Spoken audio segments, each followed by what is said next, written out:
Hello and welcome to Conquering Alba, where we take you to the historical places that help make Scotland what it is today. Today we are just outside of Oban in western Scotland as we visit Dunstaffnage Castle and Chapel.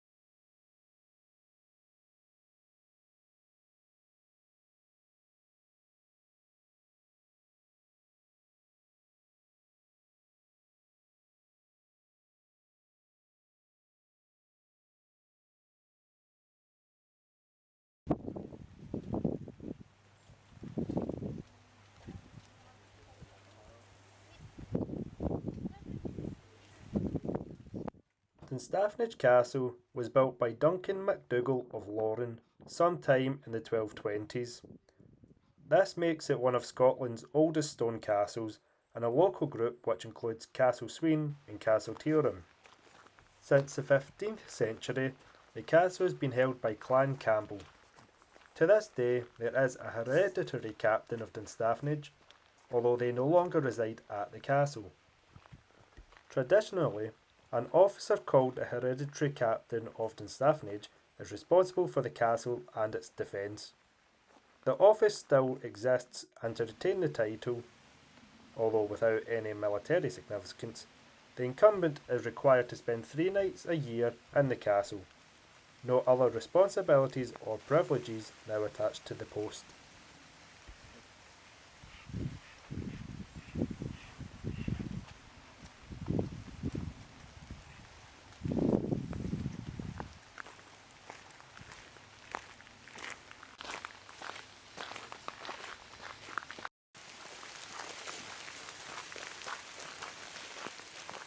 The prefix Dun in the name means fort in Gaelic, while the rest of the name derives from Norse, which roughly translates to headland of the staff.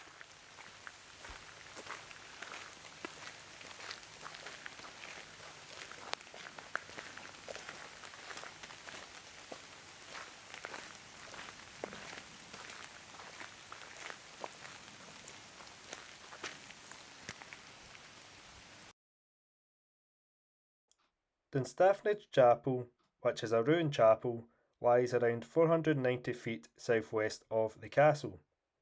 This was also built by Duncan MacDougall.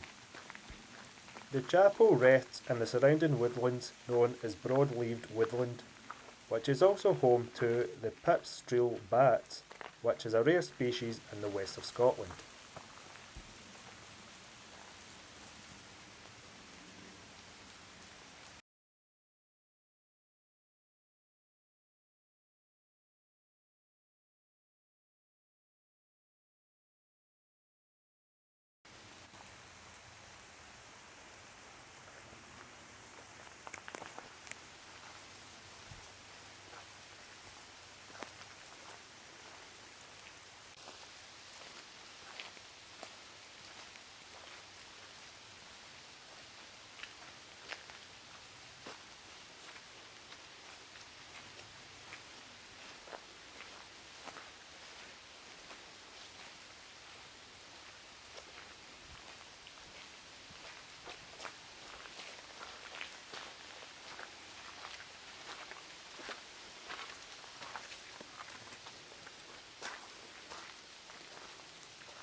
The chapel was built as a private chapel and features detailed stonework of outstanding quality.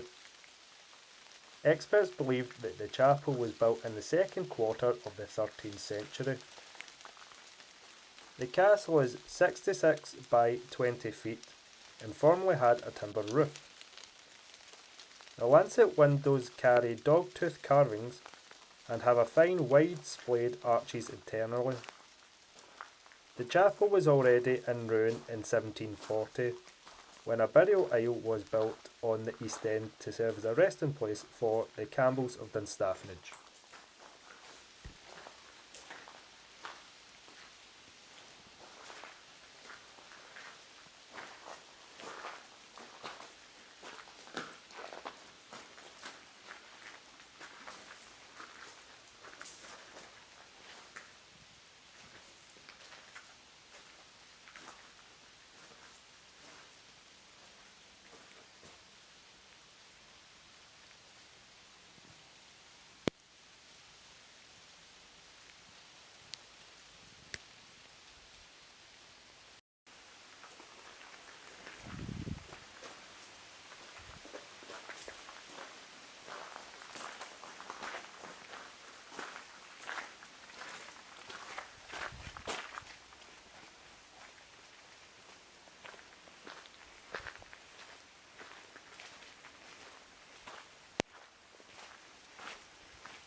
Before Dunstaffnage, there was a castle here in the time of Somerled, who was the Lord of the Isles. However, the castle became the seat of Duncan MacDougall, Lord of Lorne and grandson of Somerled in the second quarter of the 13th century. He had also travelled to Rome in 1237 and was the founder of the nearby Archatton Priory. Duncan's son, Ewan MacDougall, inherited his father's title in the 1240s and expanded the MacDougall influence, styling himself as the King of the Isles, though that title belonged to the MacDonalds. It is probable that Ewan built the 3 round towers onto the castle and constructed and enlarged the hall inside.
Following King Alexander III's repulse of the North influence in Argyll, the MacDougalls backed the Scottish monarchy, and Ewan's son, Alexander, was made the first sheriff of Argyll in 1293.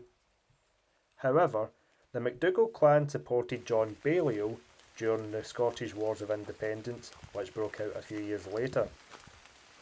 When Robert the Bruce defeated the clan's MacDougall at the Battle of the Pass of Branda in August 1308, after a brief siege, King Robert took back control of the MacDougall castle of Dunstaffnage. However, he did not destroy it like he did many other castles throughout Scotland, but he appointed a constable and provisioned it, thinking to use it to guard the countryside and seaways. With the land, he gave his friend Angus Og MacDonald, the Lord of the Isles, that included much of the MacDougall lands, including the nearby Isle of Mull. The castle could be well used for that purpose by the Islemen.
Now a crown property, Dunstaffnage was controlled by a series of keepers. James I seized the castle in 1431 following the Battle of Inverlochry, as his enemies were hiding inside.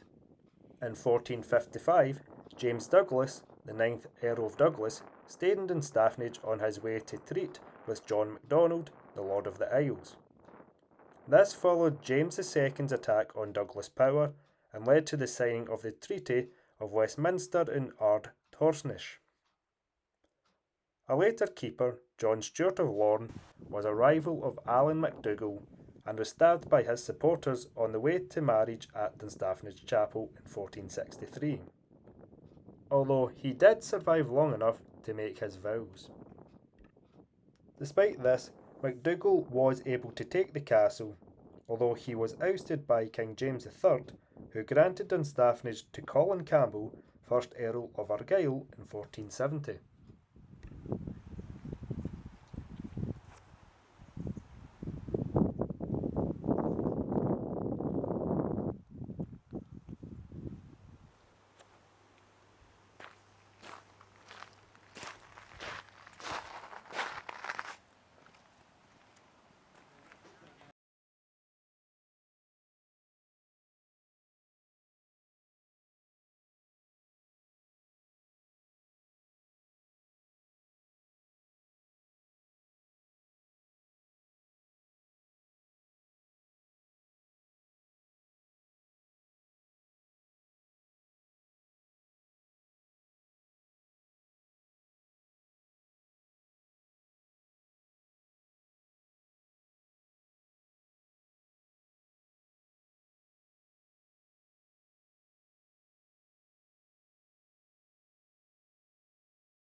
The Earls of Argyll appointed captains to oversee Dunstaffnage and kept it in readiness on their behalf.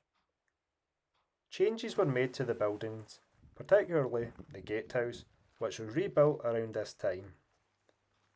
The Campbells were loyal allies to the royal house, and Dunstaffnage was used as a base for government expeditions against the MacDonalds, Lords of the Isles, among others during the 15th and 16th centuries.